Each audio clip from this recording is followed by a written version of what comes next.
thought about what those questions are gonna be that you're gonna ask us. Yeah? Come with the answers? Yeah.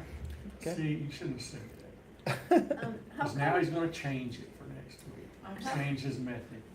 how come the word, like, it says Eqev when it's EQEV, but in my Bible, it's spelled it EKEV, and then when you had a question, you had it spelled, I think, EQEI or something? EIQEV, EI? yeah. Like, how come the spelling different? Well, transliteration is more of an art than a science, but the two dots under the ein Mm-hmm, give it an EI kind of sound. Oh, But it's, okay, but it's gotcha. usually if you do it letter for letter, mm-hmm, it wouldn't be there necessarily. It's just gonna Eqev. And the kuf is the Q, but it's typically written as a K.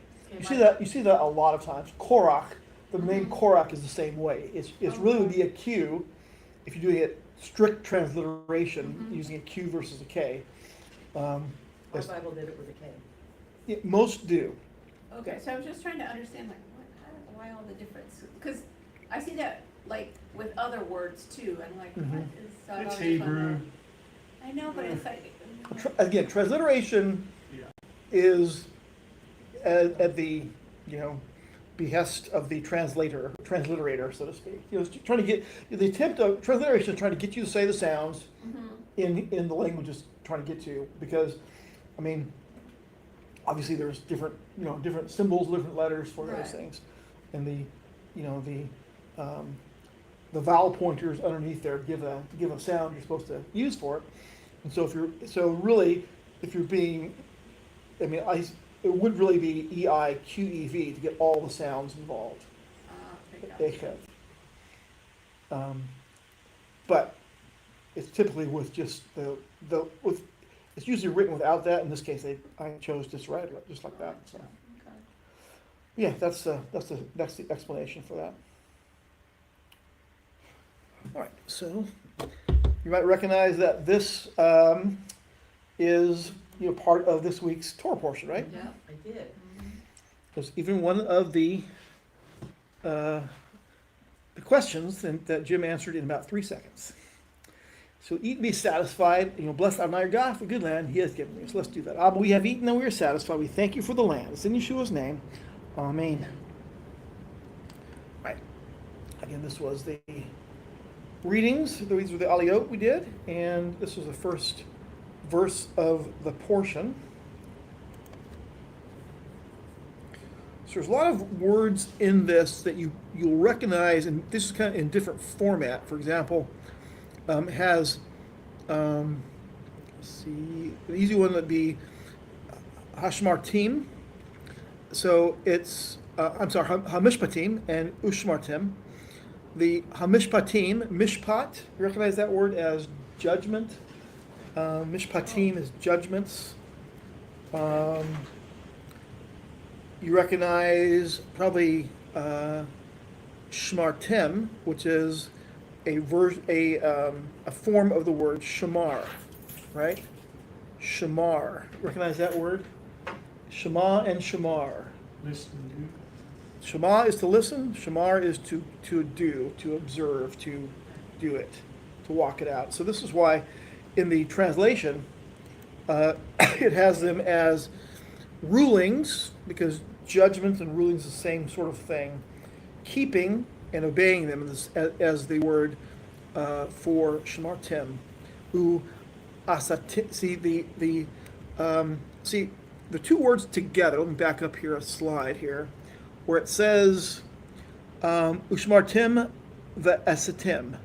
To shamar is to observe, to guard, and asa is to make or to do.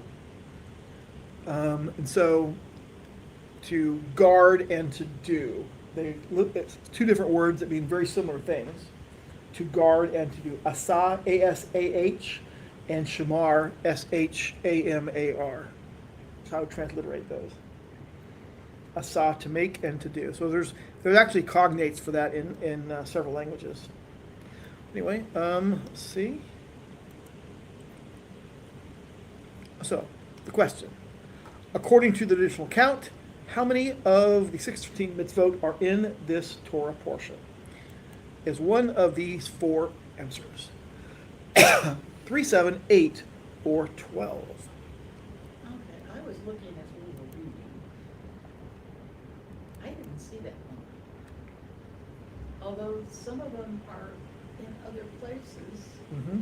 but it really didn't say you shall. It was more saying,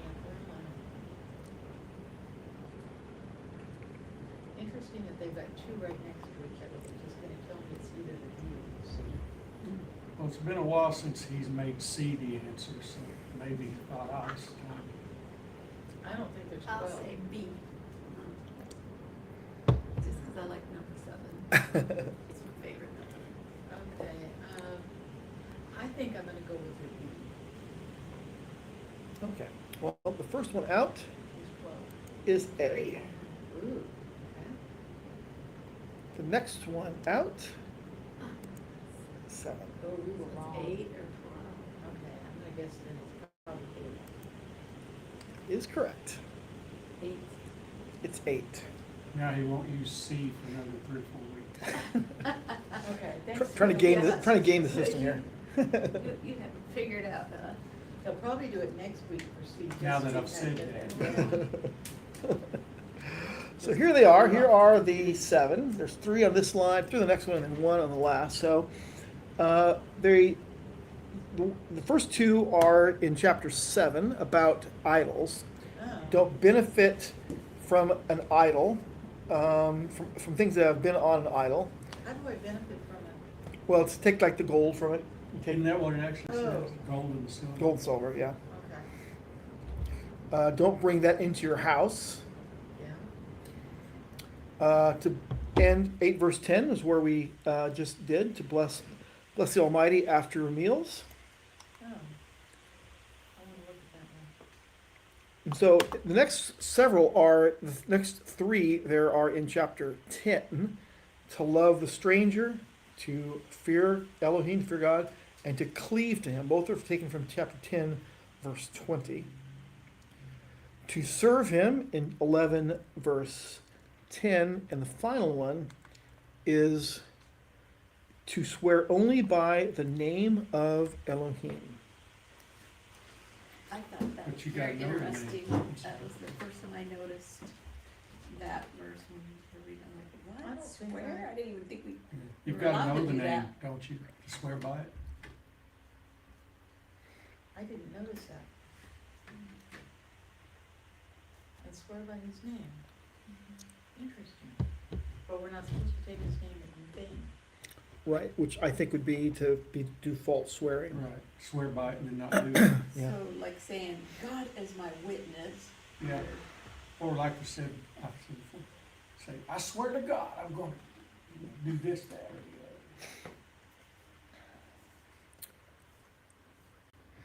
other. And our first verse we said was, there's perhaps maybe different translations about this in terms of because you see the the NIV, the nearly inspired version, says if. That was a joke. It wasn't really. I've heard No, that it was before. good. Yeah, I've heard it before. If you pay attention, because actually there's some places where the NIV is more literal than other translations, actually. So, it's not always, Negative. yeah. So there are some places where it's really one of the best ones. So this says if. Of course, New American Standard says because. Art Scroll has when, which is kind of the same as because in the sense of when it implies you're going to do it. But it's not just, you can't just say it's Jewish translations versus non-Jewish translations, because the JPS, the new JPS, Jewish Publication Society, also has if. The Institute for Scripture Research has because, ISR, as does Complete Jewish Bible. So if, because, when might be if, because, or when you shema these mishpatim, these judgments, and shamar them. So when you listen to them, these judgments to do and do them and to walk them out. That's where the blessings come from. Well, they used because instead of if. You wanna name this Torah portion if? Well, proportion is still called Eqev. How they translate it is not it's not actually in the text. Sorry. But you can see why. It might be, because or when would be a more favorable, looking at it positively. So last week you read Torah portion of V'echanan, which stands for "and I pleaded," whereas Moshe is pleading with Adonai. And this week, Moshe is pleading with Israel on Yah's behalf to love, obey, and to serve. And as you read in the text, it's for your own good, Israel, to do it.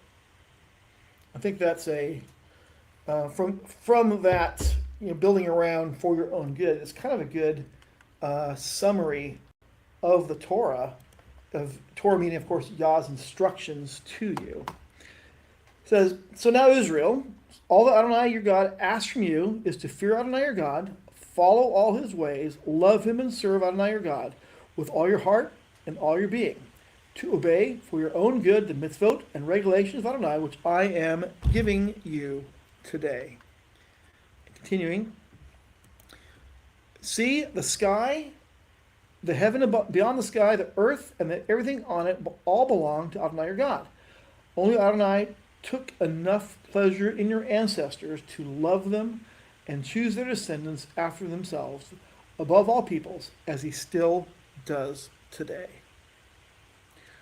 Finally, verse 16 says, therefore circumcise the foreskin of your heart and don't be stiff-necked any longer.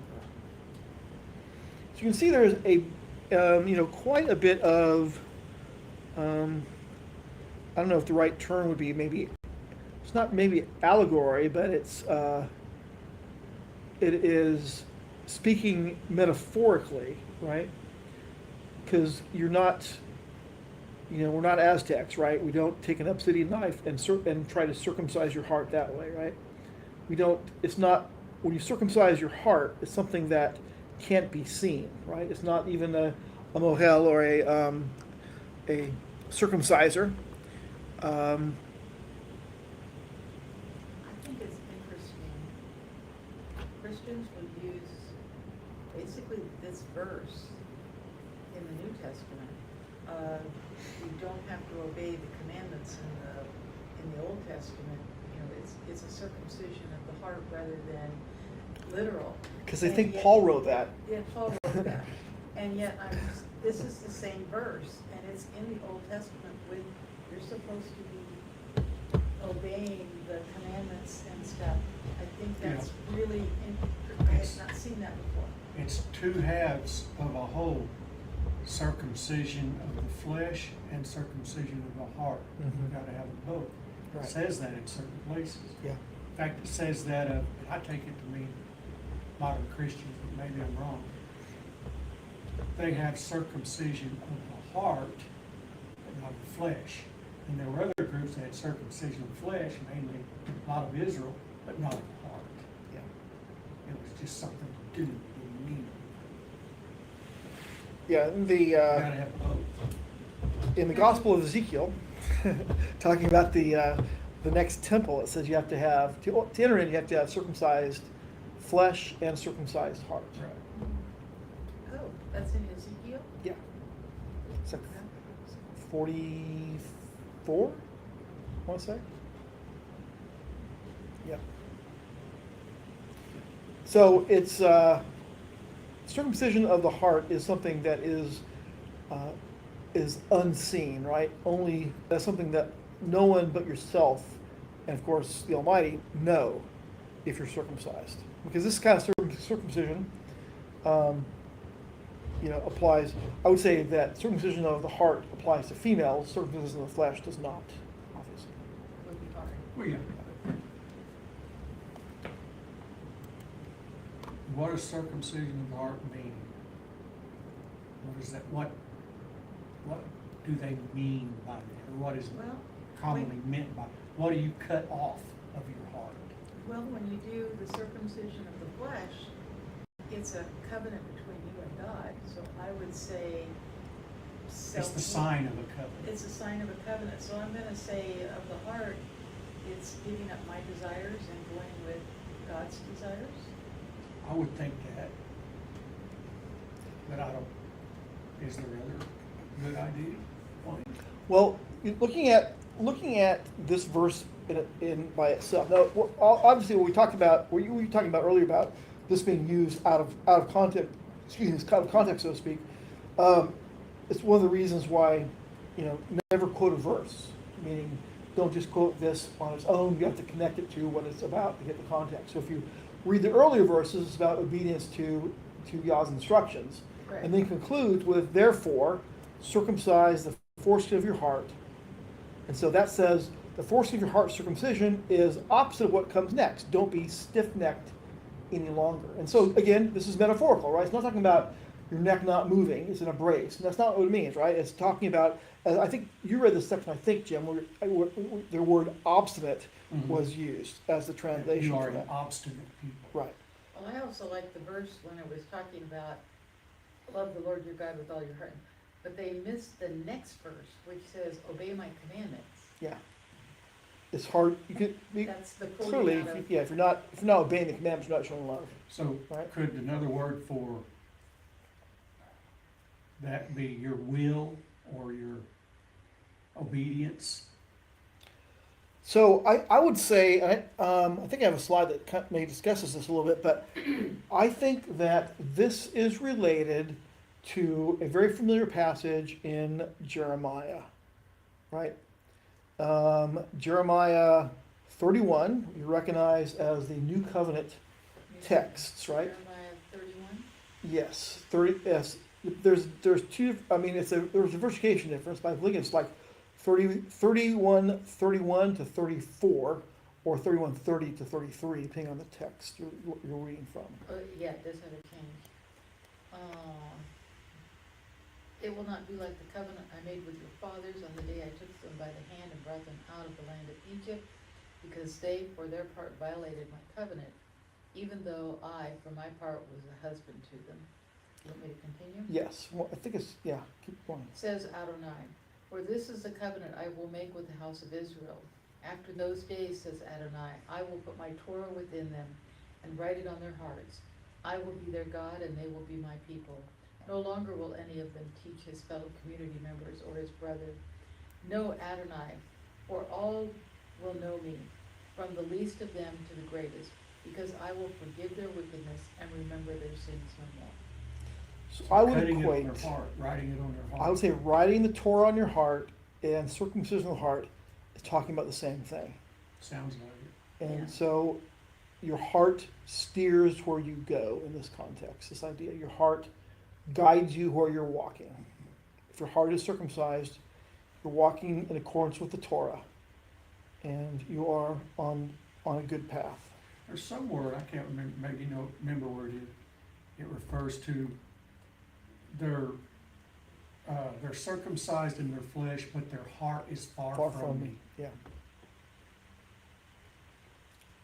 That sounds like, I see it. Can't remember where it's at, but that's an example of that. Mhm. I take it. Yeah.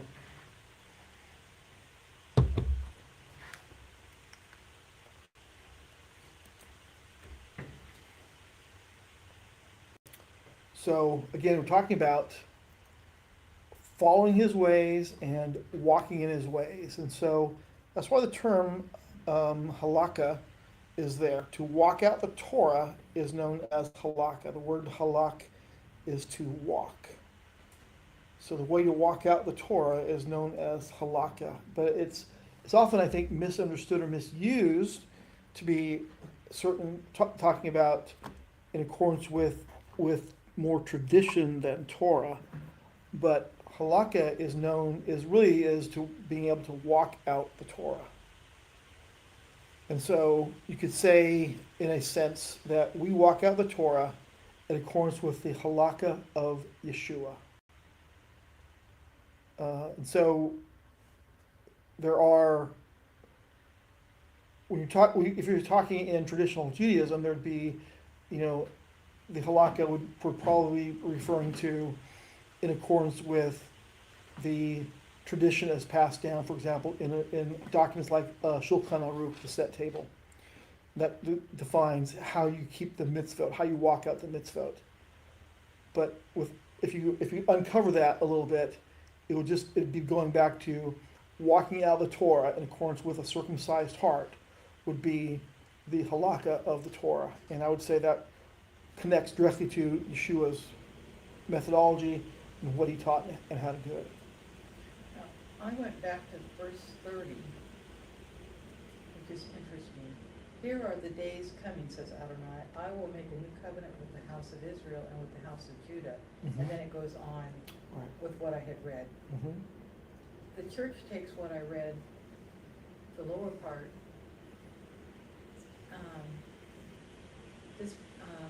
I'm not coming out with the right word. Basically, they're substituting Israel, the church for Israel, Right. instead of, it doesn't say that, it's No. saying Israel, not the church. Right. That would be eisegesis, reading into the text. Dispensationalism, yeah.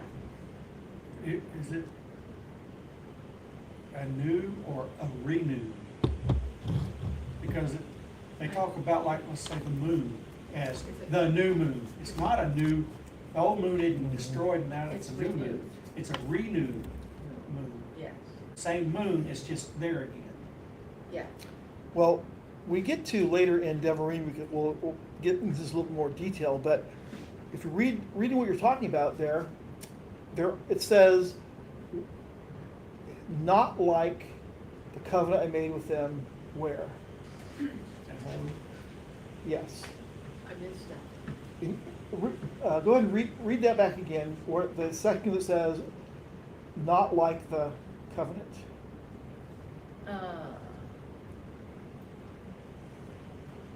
Right It after. will not be like the covenant I made with their fathers on the day I took them by the hand and brought them out of the land of Egypt.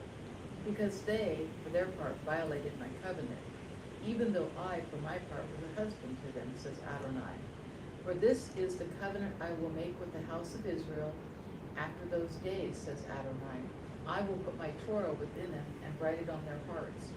I will be their God and they will be my people. No longer will any of them teach his fellow community members or his brother, know Adonai, for all will know me, from the least of them to the greatest, because I will forgive their wickedness and remember their sins no more. So this covenant that's been spoken of in Isaiah is not the same as the covenant at Sinai. Okay? Not Isaiah, and Jeremiah. Yeah, excuse me, the part you're reading in Jeremiah, talking about the covenant that he's making with them, is not the same as the covenant at Moab, at Sinai or Horeb. I think there's a strong parallel to that passage and Devarim chapter 30. The end of chapter 29 and chapter 30. We'll discuss it in more detail later to it. But so I think that the new covenant actually dates from Moab, the covenant made at Moab at the end of the book of Devarim. But I think all of the covenants that God has made with Israel and us, he didn't throw out the one before. He's adding More details and adding more blessings to it Typically, in this case. So he what's didn't- meant by renewing it, Yeah, renewed. he didn't throw out the last one, he's just adding more to each one. Because when you read this passage you read and the end Devarim chapter 30, there are some great additions to it in the sense of the blessings that you get from it are better than was discussed at Mount Sinai, Mount Horeb. But the church throws everything out behind, they just go with this one and they throw out. They don't recognize a parallel in Jeremiah 31 to Devarim chapter 30. Yeah, that's a good word.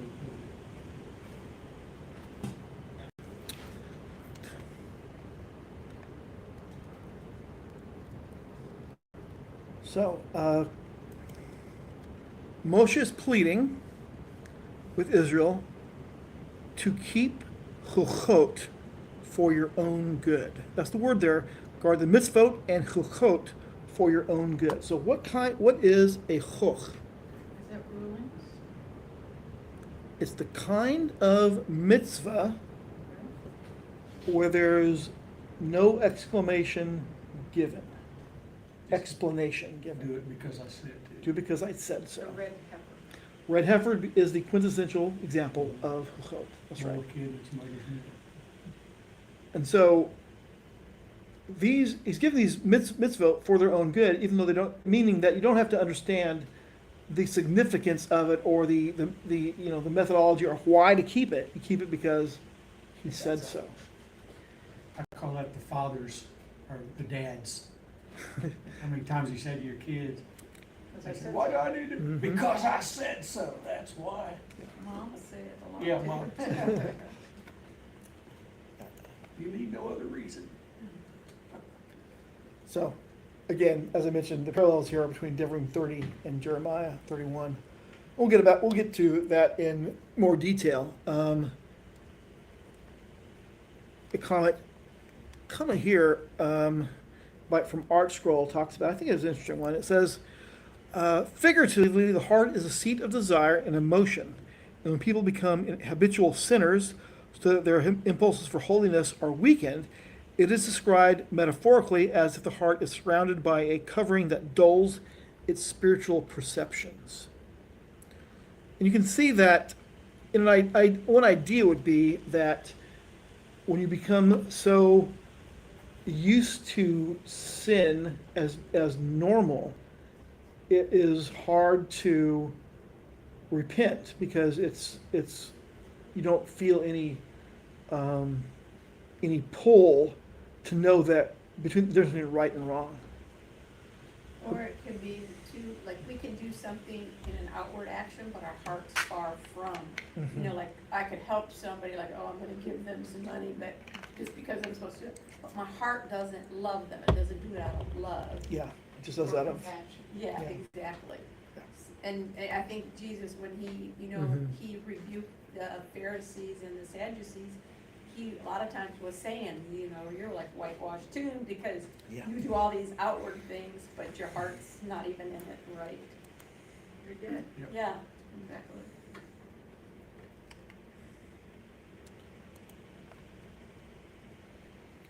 Yeah, and that's what we're kind of saying, amongst ourselves here. What good does it do to have circumcised, or physical circumcision if your heart is uncircumcised? Part of circumcision defined themselves by physical circumcision, but they kept a command to have themselves circumcised, but their heart wasn't in it. Their hearts were not.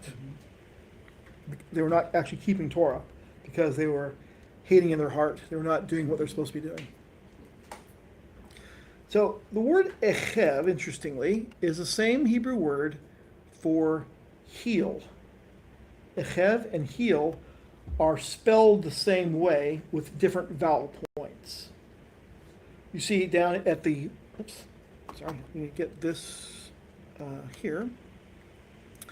It's spelled the same, Ein Kuf Vet, but different vowel point for under the Ein there. Achev, not Echev. It's the same word, and you're looking at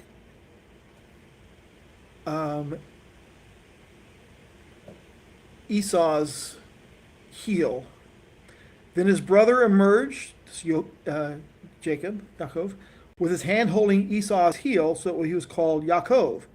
He catches by the heel, or he supplants. Yitzhak was 60 years old when he bore them. So to understand Rashi's comment, it says, Echev, literally heel, if you will heed the minor commandments, which one usually tramples with his heels, i.e. a person treats as being of minor importance, ...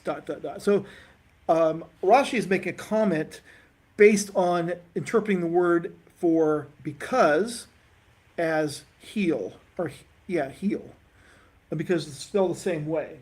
It's not necessarily the word used, but he says, he says, if you'll heed the minor commandments, which one usually tramples under the heel. So a play on words between because or if and heel. That's Rashi's comment. And when you look at the mitzvot that are being discussed here, I don't know that's really the case though, right? I mean, if you go back to, in this Torah portion at least, the commands given were not really minor commands, I wouldn't say. So I'm not sure if that's really a valid thing, but it would be certainly trampling under the heel is kind of what most people would do with these. Anyway, we'll continue on here. The covenant he swore to your avotechem, your forefathers. We talk about this. It's Abraham, Isaac, and Jacob. And so, what share do you have in the covenants, plural of promise? And see, that's one of the things that we can look at in Ephesians chapter 2, like 2:12, is talking about you are being brought close because of the blood of Yeshua to the covenants of promise. I've been grafted in. And that's what's being talked about here. The covenants he swore to your forefathers, you are now, because Mashiach says, or Paul says about Mashiach in Galatians 3:29, if you are a follower of Yeshua, if you're in Yeshua, you are, what does it say in Galatians 3:29? You are the seed of Abraham. Okay. You are considered a descendant of Abraham, so Abraham, Isaac, and Jacob, if you're in Messiah. 29. Galatians 3:29. You're the seed, Also, if you belong to Messiah, you are of the seed of Abraham and heirs according to the promise. right. And so you are a partaker of the covenant and are an heir To the rewards. to the rewards of the covenant. Ephesians 2:11. Oh, that's a long one. Skip to 2:12 2:12, okay. and 2:19. At that time, had no Messiah. You were estranged from the natural life of Israel. You were foreigners to the covenants, embodying God's promise. You were in this world without hope and without God. So before, and then read down to 2:19. 2:19. So then, you are no longer foreigners and strangers. On the contrary, you are fellow citizens with God's people and members of God's family. You have been built on the foundation of the emissaries and of the prophets, and with the cornerstone being Yeshua, the Messiah himself. In union with him, the whole building is held together in its growing into a holy temple in union with the Lord. Yes, in union with him, you yourselves are being built together into a spiritual dwelling place for God. Yeshua was the cornerstone that brought them together. And of course, Ephesians from Ephesus. Ephesus is in modern day. Is it Greek or Turkey? I think it would be in modern day Turkey, I was going for Turkey. Asia Minor. So again, talking about the blessing, if you Shema and Shamar, you will be blessed. That's basically the summary of that.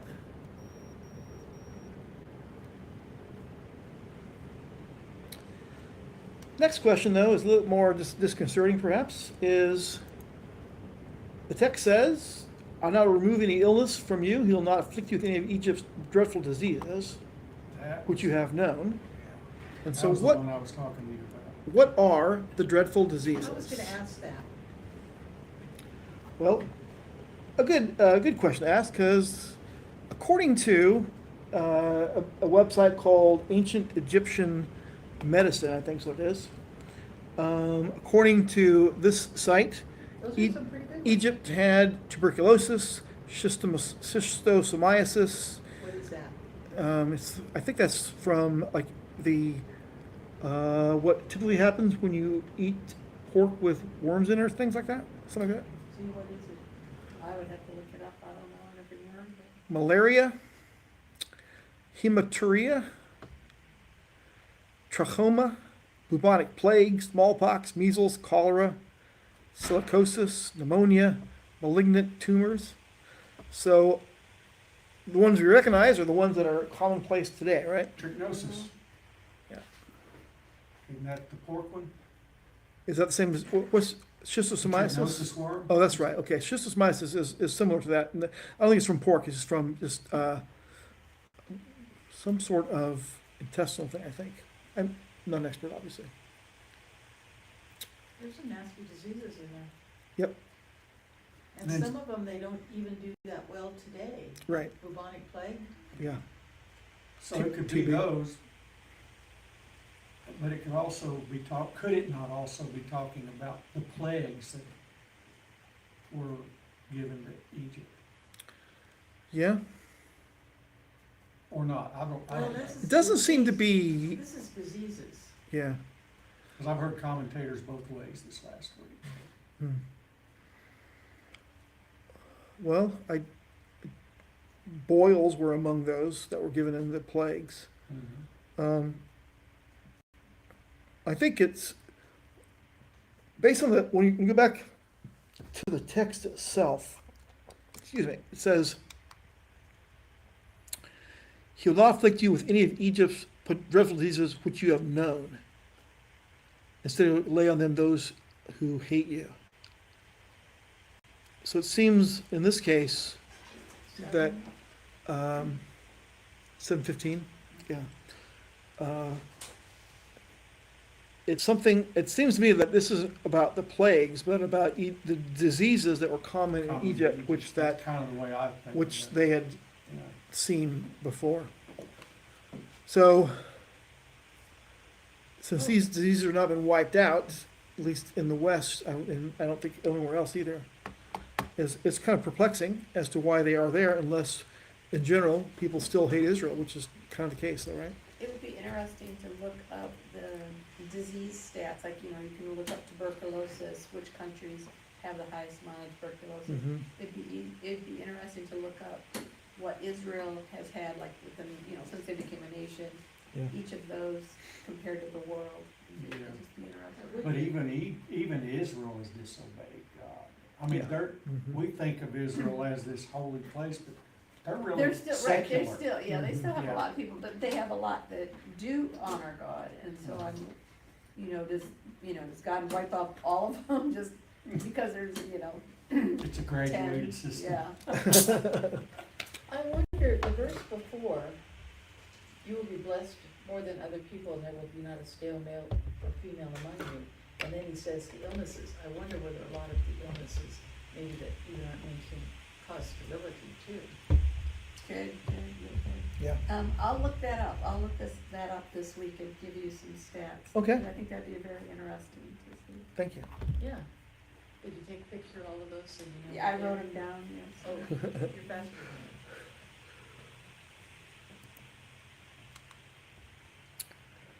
So, blessing after meals. In the Talmud, Tractate Berachot talks about why grace should be said both before and after meals. So, what did Yeshua do? Well, if it's a Torah command to bless after meals, he clearly did that. We also see him blessing before meals. That's what's written in the Nazarene writings, to bless before. But if it is the case that the Torah says to bless after meals, because it does, you would know that even if it's not recorded in the Gospels, it's certainly something that he would have done.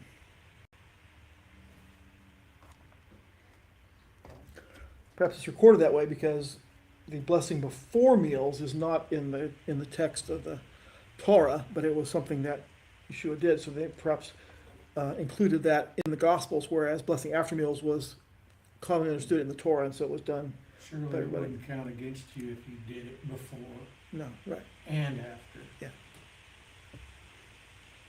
But they knew he did it after, so they didn't mention that. That's my thought, yeah.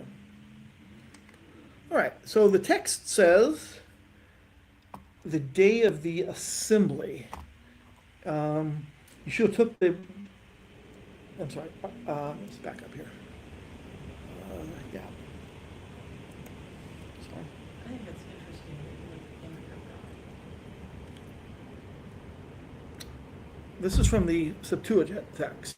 It says, "And the Lord gave me the two tablets of stone, a table of stone written in the finger of God, And on them there had been written all the words which the Lord spoke to you on the mountain on the day of the assembly. So in the Greek text, the day of the assembly is, well, Ecclesia, right? And when is that? Gonna be Mount Sinai. Right. It's at Shavuot, right? When the day of the assembly, you can tell that because of, you can read it in the book of Acts, says this is the one who was in the congregation, the ecclesia, in the wilderness. Together with the angel who was speaking out to him outside, with him our father received living oracles to pass on to you. So the day of the assembly was when the Torah, or the 10 words, were given. In the Aramaic text of the book of Acts, the word used is kanushta for assembly or congregation. You can perhaps recognize it as related to the modern assembly in Israel called the Knesset. Yeah. So, question. Was there more than one day of the ecclesia, the kahal, or the kanushta? Kahal is the Hebrew word for assembly. That's in the Hebrew text. Okay, I'm gonna say yes, not necessarily the one, but there were a lot of times. It just means to a group of people together, and there were times that Moses had them come in to tell them what God said this time and that time, so there would be more than one. Yeah, and once a year they assemble for the high holy day. So, But Ephesians chapter 4 says, there is one body and one spirit, and you're called in one hope of your calling, one Lord, one faith, one baptism or mikveh, one immersion. So I think there isn't more than one assembly. You can look at that as the gathering together of all the peoples into a single assembly of faith. Because there's not two faiths, there's one faith. And so I think you could say two expressions, but it doesn't really seem to say that way. I think there's one kahal, one ecclesia. And so when Stephen calls it the ecclesia in the wilderness, or the assembly in the wilderness, it's the same, it's just saying the assembly and the location, not the assembly in the wilderness is different than this assembly here today.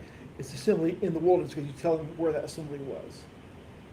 The day of the ecclesia is the day, I mean, some people would translate, I mean, in most New Testaments, translates ecclesia as church, right?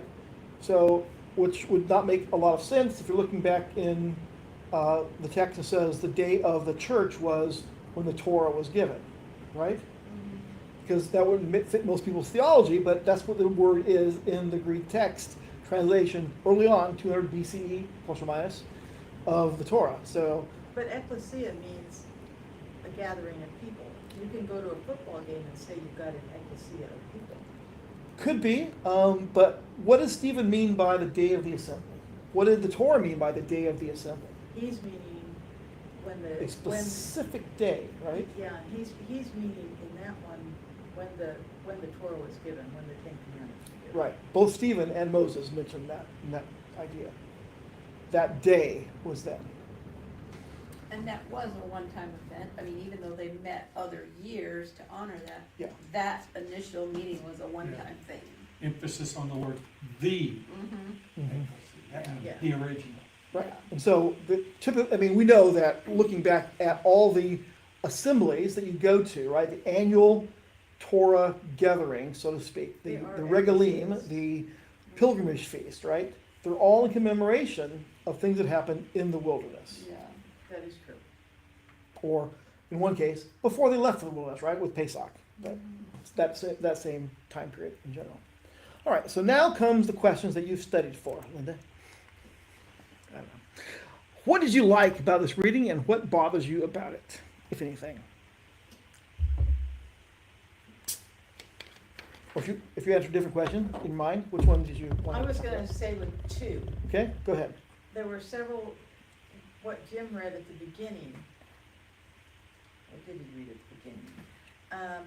I think he was talking about, and this would relate really well to our society, as we get wealthy and stuff, not sitting there saying, I did it, but it came from God. That's what Mhm. struck me when you read it, is in our society, That's an Look- easy trap to fall into. yes, it's what we do and what we, Mhm. and that and love the Lord your God with all your heart, and then the last two verses of the whole reading. I mean, that kind of pretty much sums it up Mhm. as far as what the readings were.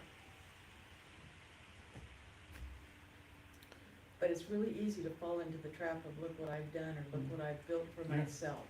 Once Instead- everything starts going really smooth Yeah. for you for a while, haven't had any hard times for a while, it's easy to forget It's who all, got you to that point. it's all because of what God has done and blessed us with. Mhm. Yep. But I thought that fit really well with our society. We Yeah. have, Definitely. even the poor here are wealthy compared to most of the world. Mhm.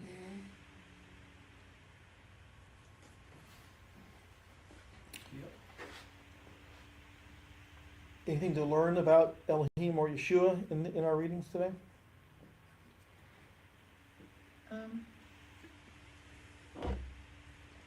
How much mercy and grace he has, because not even the church Mm-hmm. does some of the things that you're supposed to be doing, yet God does not I mean- seem to bring, Complete destruction. yeah, exactly. And he's got a lot of mercy and grace. Cece says she liked Devarim 10 verse 5. It reminded her of Micah 6 verse 8. So what does he ask of you? That's the passage. Okay, what does he ask? Okay. Mhm, yeah. And what is Micah? Same thing. Okay. Yeah, What does he want? to walk in his ways. Yeah. Yeah, as if to say, Love, hey mercy. guys, it's not too Mhm. difficult, here's always Yeah. ahead of you. Kindness Do this. and And follow after his And ways. it's interesting, I'll talk to a lot of people in the church, oh, we can't keep the laws, and yet, if you read in the Torah, God says, it is not too difficult for you to do Right. it. Yeah, it's not in heaven that you have to send someone to get it for you. Mhm. It's not, well, several different versions of that. You don't have to send somebody far away to get it for you. He's already given it to Right. It's not too difficult for you. you. But clearly, there's some things without a functioning tabernacle or temple or priesthood, the things that can't be walked out today. No, But then again, most people aren't, now you're working in the temple anyway, or the tabernacle anyway, right? no. So what can we learn from this? So the 8 mitzvot, what can we do? Can we be merciful like he says to do? Can we love him as he says to do? I think those are certainly within our reach to do. And for the last one, the short summary of the text, I think there's, as I mentioned earlier when we were reading it, Devarim 10 has a great summation of the entire Torah. You know, he's telling you to guard, to do his words, or his huchot, for your own good.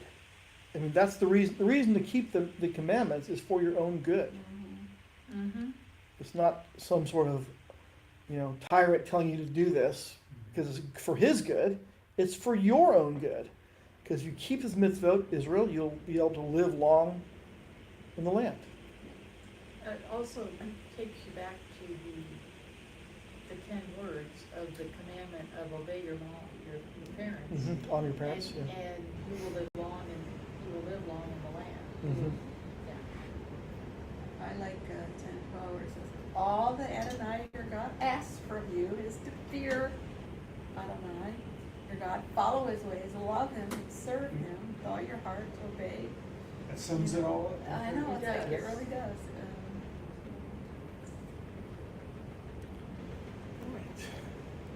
So this next picture is one of Dixie shamaring. She's guarding outside the window.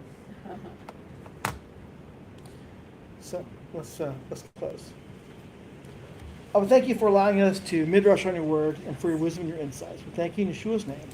Amen. You know, this was a really uplifting Torah portion.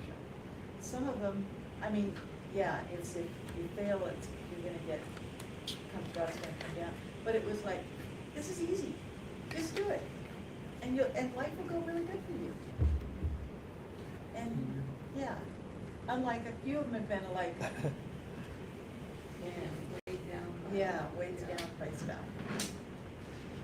We do have an enemy out there that's trying to Oh, it discourage. is.